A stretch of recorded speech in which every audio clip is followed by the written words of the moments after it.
Welcome to the Sonic Days podcast, home of all things audio. This season was recorded live at Sonic Days 2024. What if your stereo mix could sound better by starting in Atmos? With immersive tools becoming part of the modern studio, mixing spatially first isn't just possible. It might actually improve the way we hear music in stereo. This talk explores how immersive workflows are reshaping music production from the ground up.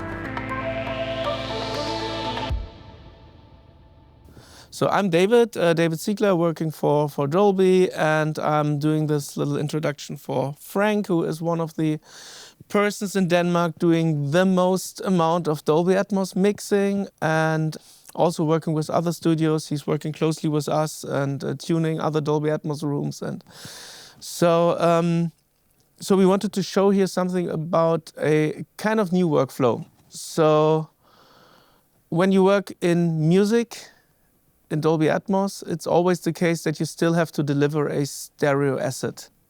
I'm not sure how many of you have already mixed music in Dolby Atmos, and if you do it commercially and you go to your label, they will say, yeah, thank you very much for the Atmos asset. We also need the stereo asset, obviously, because there are still a few unlucky people who don't hear Dolby Atmos. There are streaming services that don't support it, all of these things.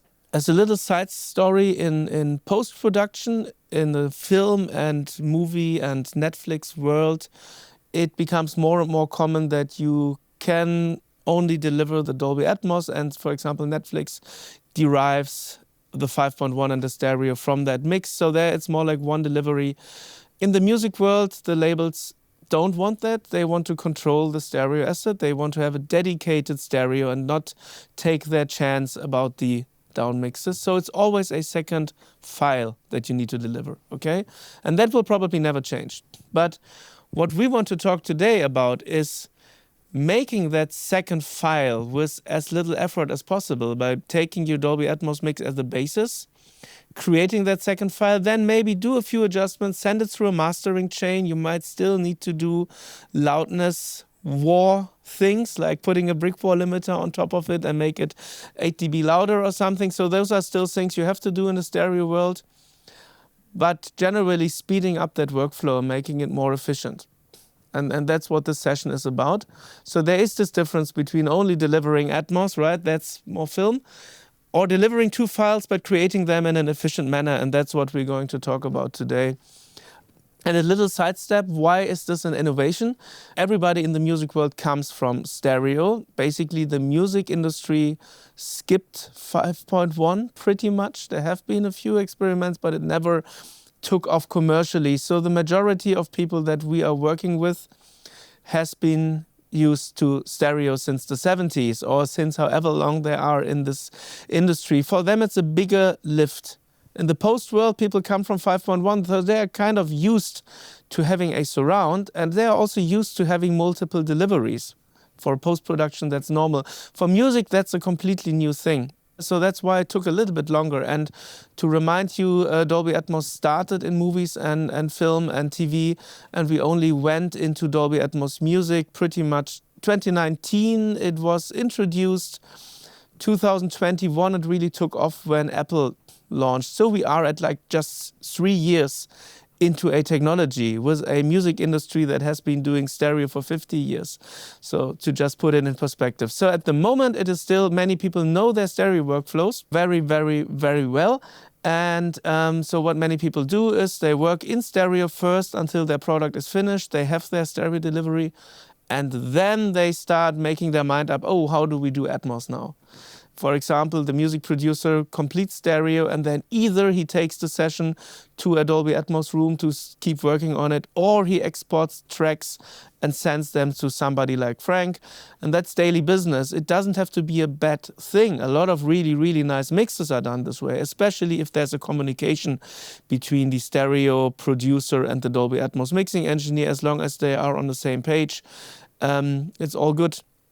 But it can, of course, be much more rewarding, much more time efficient, and much more fun to try to actually work in Dolby Atmos first and derive the stereo from that. And basically, Frank wants to show that it actually works and that it's that it's possible, that there are workflows for it. So that's the general concept why we're here. One small technical detail that has actually changed just about 6 months ago, and that kind of makes this thing possible now. So re-render is basically the Dolby word for downmix, the Dolby Atmos word for downmix. So you are able to create something that is called re-renders. So there's a nice little setup page where you can basically say how many and what kind of re-renders you want. You can do all kinds of re-renders until like 916, 714. It's a downmix derived from your Atmos master. It can be in real time or it can be offline. And there is, of course, a 2.0, a stereo re-render. But the way that it always worked was that actually the stereo re-render, and this is a little bit nerd topic now, but it's important. So the way that it always worked in the backend is that the 2.0 was derived from the 5.1. So there was like 2 consecutive re-renders, Dolby Atmos to 5.1, and then a fold down from 5.1 to stereo. This had a few problems. So for example, you always had to reduce the level of the surrounds. They were always dropped by at least 3 dB, or depends on your settings, it could even be 6 dB. Now imagine you do a Dolby Atmos mix, you have your vocals in the front, you have the guitar in the back, you switch to stereo and your guitar is 3 dB softer. You don't want that. But there was no way to circumvent that. That was one of the reasons why this workflow that Frank is going to show was complicated, and we changed this very recently. Like 6 months ago, we introduced a new re-render that is now called 2.0 Direct. You can absolutely guess what this is doing. It's doing a stereo downmix directly from the Atmos without going through the 5.1. And then we have a settings window. It's called trim controls, where you can use trims to say how much you want to drop the surrounds, if at all, maybe not, depends on your mix. For example, if you do a classical music, your surrounds and your heights are mostly room information, reverb. You might want to take that down for the stereo so that it's not too roomy when you fold down. And you can do that. But if it's more like a pop production with discrete sources all around the room, then usually the 0 is maybe a good idea to start with. These sliders allow you to tweak your fold down while working in Atmos without having to change your Atmos mix. You just change the parameters for the fold down. That, of course, enabled a lot of workflows. So I think that's the general concept. And now Frank thankfully brought us a session of a project he worked on recently and can show a little bit how this looks and how this sounds. Cool. Thank you. Over to you, Frank. Thank you, David. Thank you.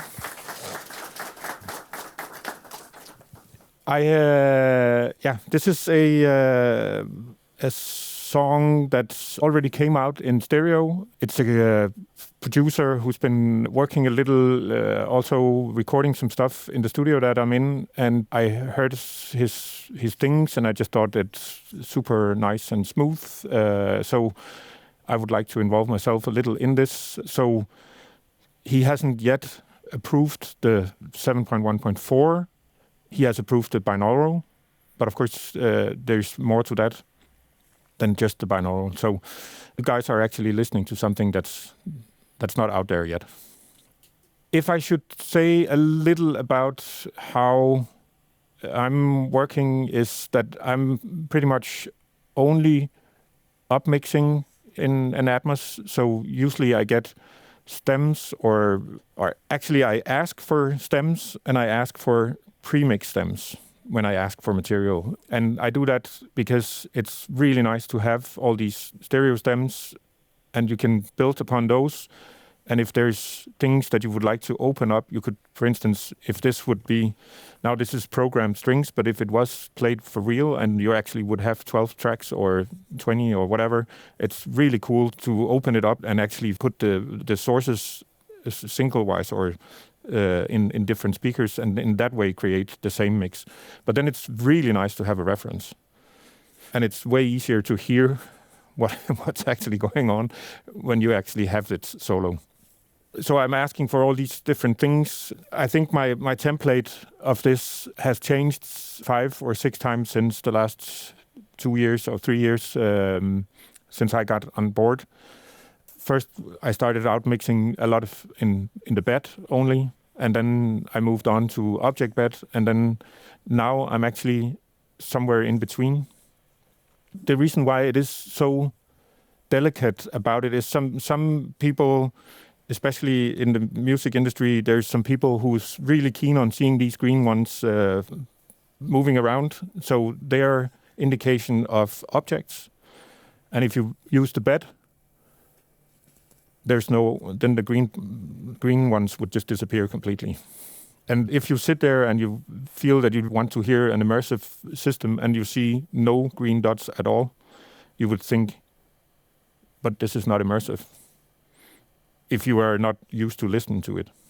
So that's why I actually, and there's a million other reasons why it is interesting to have this object mix. So in my studio, I'm mixing in a 7.1.4 system, but as you can see, my setup is actually a 9.1.6.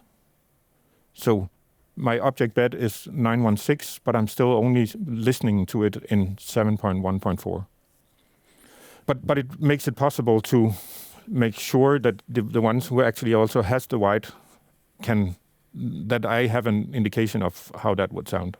I should maybe also, before we start listening to stuff, tell you a little. So this is all tracks, means that's all the stems that I got on board here. And then I've made a little folder here that's called premix stems, just to let you know that I'm not lying. There is a lot of things underneath here. And for those of you guys who knows Pro Tools, you can all see that they are not playing at all. So in this case, I actually ended up using only stems. And I did not open up anything at all. Then there is another thing that might be an interesting thing to I'll close this folder, and then I'll tell you a little about how my master looks like.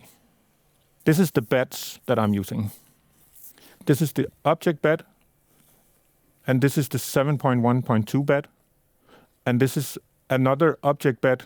And for those of you guys who knows this, it's off, so I'm not using it in this setup. What it is that it's an object-based 7.1.2 bed. And the reason why I have these two is that sometimes, for instance, reverbs is super nice to put back here because they actually play in all the speakers in the side as well and in the roof. I have some plugins that is panning on different input things, so either tonality or energy. So depending on how much power you put into it, it starts panning something. And it can either turn around or you do different stuff. And if you do that in the bed, especially if you want to prepare something so I've had a lot of customers asking for mixes that could also play in the cinema. And that's where these two are actually really different. Because in the cinema, this would play in all the speakers in the side, so maybe 10 speakers. So if you pan something that's supposed to do like this, a little forth and back, it will just turn on the full sides. Whereas this one would only pan from here and to somewhere in the middle of the room, from these two speakers only. And that gives like a bigger understanding of the pan instead of that it's the full side. Very brief about why these exist, because a lot of people ask me, why is it necessary? So that's because they are actually different. And then to somehow make it possible to also, especially when you mix music, you want to, so when the guy is hitting the kick drum, you would also, in most music mixes, want that this kick drum has an impact on all the other things, or that the vocal has an impact on the kick drum, depending on how this is connected in that specific mix. And how do you do that when you have so many channels and they all have to kind of interrelate to each other? This is the master sidechain. So everything that's delivered into these two beds has an impact on my actual master. As you can see, there is a lot of plugins that are turned off. That's because that's a part of the objects that I'm not using in this song. And it's also very good that I don't, because otherwise this old laptop would not play it. Because as soon as I start my session, I turn on more than 250 plugins. And that's before I do anything. So I just turn on the empty session and it turns on 250 plugins. Basically what they all do is that they are listening to the sidechain. So these compressors, as you can see there, this is a 7.1.2 mono-based compressor. It's actually just 12 compressors. 10 compressors just working next to each other without having any interrelation. And then there's a stereo comp, and it all is something that stereo. It's 10 mono channels, and they're all just sidechained to this. And the reason why it is done in this way is because that's the only way that I have figured out that I can both mix in stereo, so that all my material that I get is stereo based, and sometimes I even get a session from the mixer. And if I get that session, then I can actually import all his plugins as well, or her plugins. So I can get all these things into my own session, and I can jump the thing that getting all dialed in to get the same sound if I get premix stems only, for instance. And to do that, it is just super cool that it all relates to stereo, because then you can still use your UAD package and you can still use all these standard plugins that you like the sound of. And technically you could even still use outboard as well, if you would. But that's really difficult, but it can be done. It's because then there's a lot of latency and you have to compensate and stuff like that. But technically it could be done. So some technicians actually do that. All of this exists in an environment that makes it possible to kind of do a music mix that has the same influences on each other like a completely standard stereo mix. In this session, I've made a little. I've cheated a little because I didn't want to open it up because it sounds super cool and it's really difficult sometimes because it's really time consuming. And so to kind of get around that, I simply just took the stem of the drums, and then I made two stereo objects, which is playing a little here and a little up here, and I'm just sending it from the full bus to these places as well. And then of course you have to turn down the so let's say that you got a mix that was so nicely made that you could just put all the stems in 0 and then it would be the same mix playing out. Then of course as soon as you add stuff in these extra places, then of course you also add to the volume. So you would have to push it a little down. That's very simple compared to opening it up completely. But drums is also really a tricky one to start opening. But it can be done, and I've done it multiple times actually. So it can be done. It's more often to open up, then they bounce 10 keyboards, or they, and then you're like, nah. This one needs to turn, this one needs to turn around, and this one is super nice when it's like living out there in the sides and or in the roof, in the ceiling, and not in the front, and so that's a completely different way, and that's what I very often do. So guitars, keyboards, and these things, I very often open those up. LFE, if to anyone who wouldn't know, it's low frequency effect. So that means that it's not a subwoofer that just extends your sub in a music system, because if you use it in that way very much, you'll tackle yourself. Because and it's been done a lot, so you can. And I've also done it. What it does is actually that when you come home to a guy who has this Sonos speaker or something like that and a subwoofer, it's always bass managemented. And if you have put the bass in the sub, but it's also playing in the left-right, then you have it twice. Because then it will play in the sub and it will also play from the left-right that's taken into the bass management as well. So you really have to be careful about how you use it. But sometimes, of course, it is cool to add a little more low end to your to the chorus or to the B parts, or at some point or in the end. So I tend to do that sometimes to kind of make it even more massive in the end. And that it's a tool, it's a playful tool to work with, but it's not a crossover and you put your bass and your kick drum in there just constantly. I also had some drum loops where then there's 5 kicks, and one of them is only saying something at 1, and the rest of them is doing all the other stuff. And then it's a little like, okay, but that one, so the kick drum on 1, you could add to the woofer, but not the one that's gung, or so it's a tool that you can play with in that sense. So and of course you need to be very careful about how you put it in there. Also make sure that it's somewhat phase coherent, and there's a bunch of things that you need to make sure that actually plays out right. Technically speaking, adding the LFE is not strictly necessary, but as Frank says, it opens up some possibilities, and if you do it carefully and you know what you're doing, it can be nice. But it's more like the icing on the cake, and probably not what you should start doing when you do your first Atmos mix, right? So. Exactly. Yeah, and just to elaborate a little about the danger of Atmos mixing, it's just that there's so many parameters. So as a comparison to just do a left-right, there's so many things that can go wrong, of course. So that's what I mean is that it is, you just need to be super aware of what you're doing.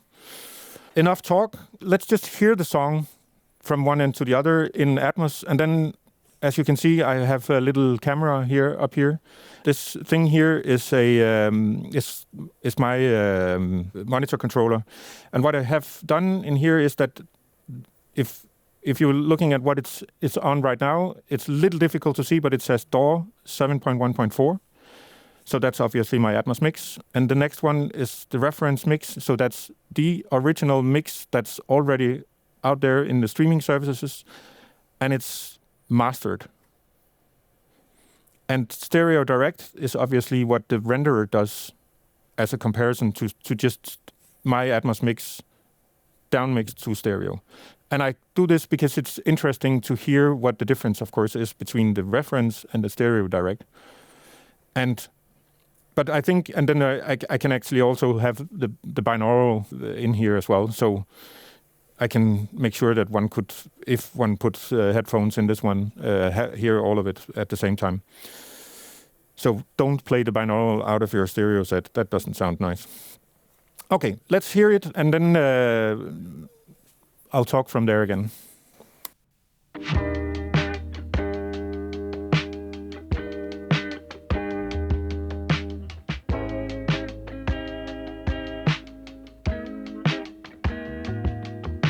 I wonder if we're like the leaves. We drift around and disappear in late November. It kinda feels like fantasies. All the stuff we wanna do before December.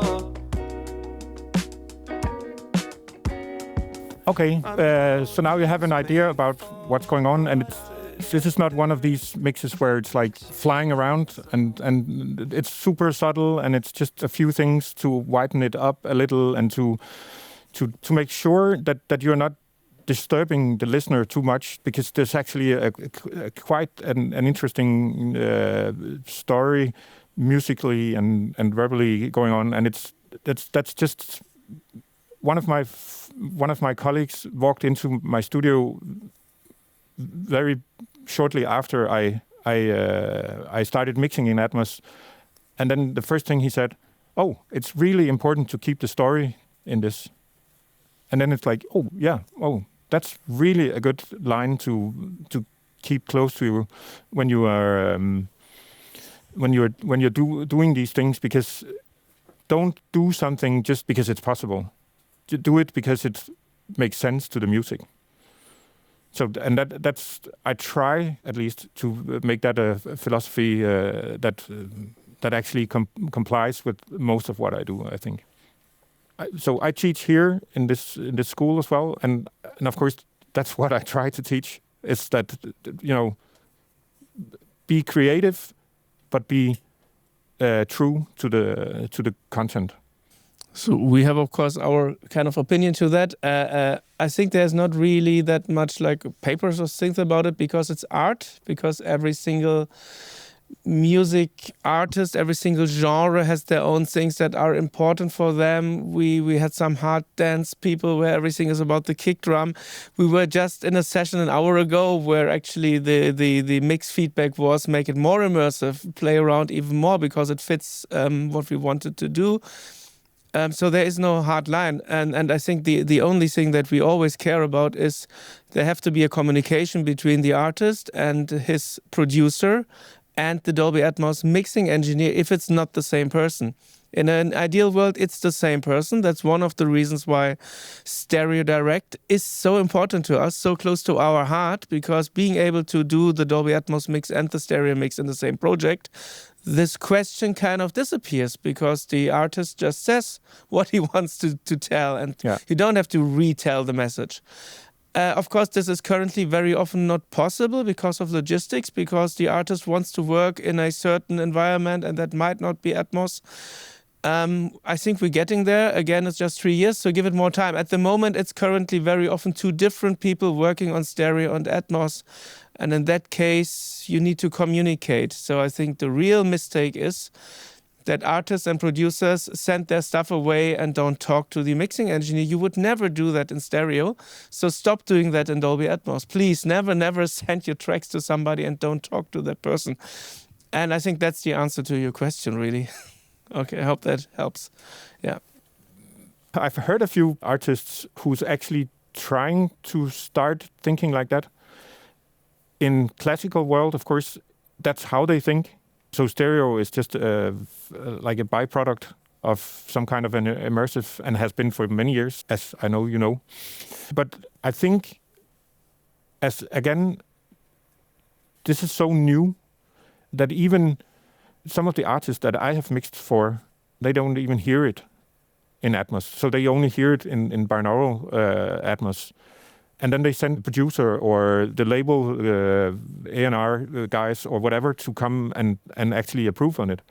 And of course, when the artist is not aware of what is actually going on, then of course it makes it difficult for them to start doing that. And I think that a lot of the stereo producers simply haven't yet started thinking in this area, at least not in Denmark, because in Denmark the Atmos industry is really, really slow and way behind, which is actually quite weird. It's the size of the market thing. So it's simply a budget thing, because the cost of an Atmos mix is kind of consistent between every country, because it's always a person that needs to purchase a certain amount of loudspeakers and needs a certain amount of working hours. So it's kind of always the same cost.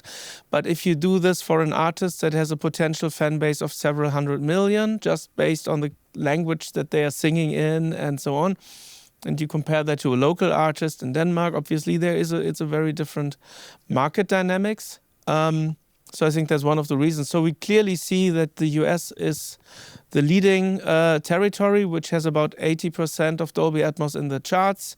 UK is number 2. It's a very clear number 2, as at least as the Western countries are concerned. I'm not sure about Asia, to be honest. And then there's a kind of a drop to the other territories like Germany, France, and then there's another drop to the small countries. And it's just like this. It takes a while for everybody to catch up. But I think it's also, one last thing, is also related to this topic, because in the US and the UK, the artists have been exposed to that for like 2 years longer. So in these territories, we have much more artists that already do their second or third album at Atmos. So we see that the involvement is growing.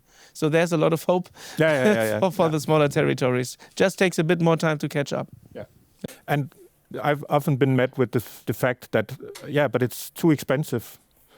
That's why this actually comes really in handy, because suddenly you can actually mix in just one go, or should we say 1.1 or 1.2 go, because obviously what I would do in this case, I would make the Atmos mix, I would switch the render to stereo direct and finish up my mix. Then I would send that to mastering, or I would master it myself or whatever, put it back into the session and do the rest of the and align that with the Atmos mix. So it's very close to being just one go. But it needs to somehow the stereo needs to somehow get out and get mastered, because that's how stereo is treated. And then when you come back, you need to somehow set because you need to set the overall compression and these things to match the actual stereo master. So somewhat the same if you can, but of course there's a huge difference in the overall loudness, of course. So to make exactly the same is super difficult, but you can get somewhere and have the same kind of sound, at least, so it has a little the same character.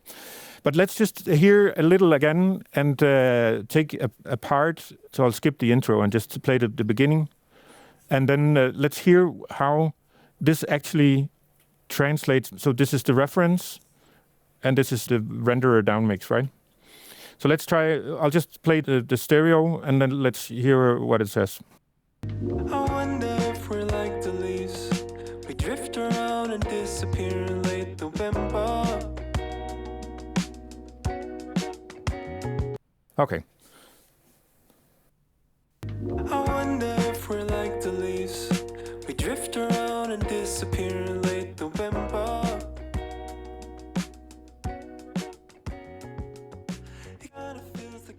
I don't know if you can kind of get the idea about that it's fairly close.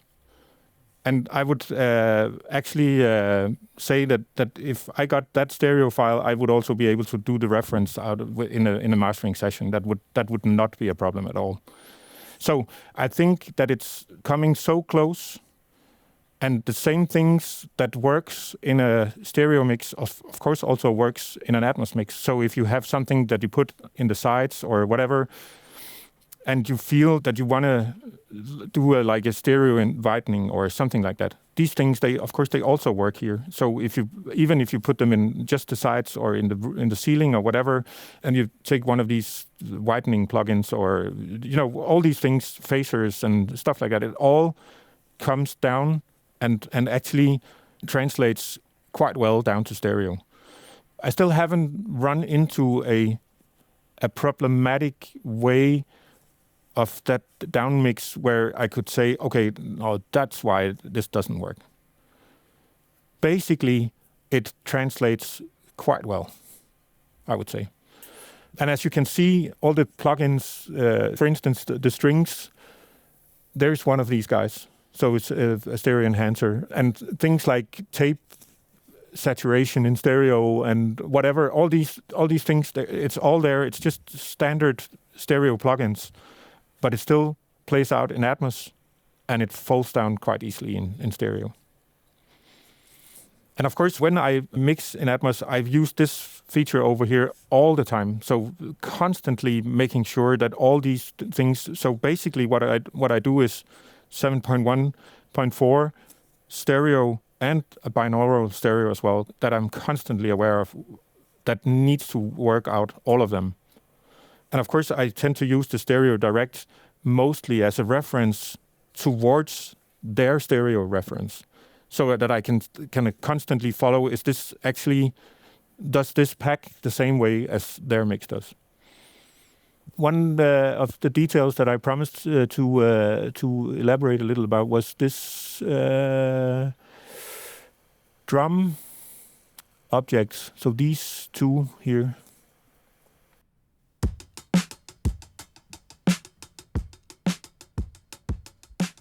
So now it's only playing left, right.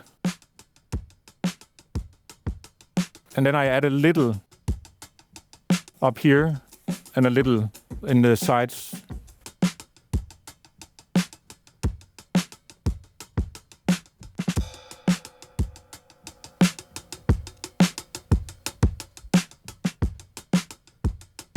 So it's super subtle, but it opens up the drum kit a little, just widen it out a little.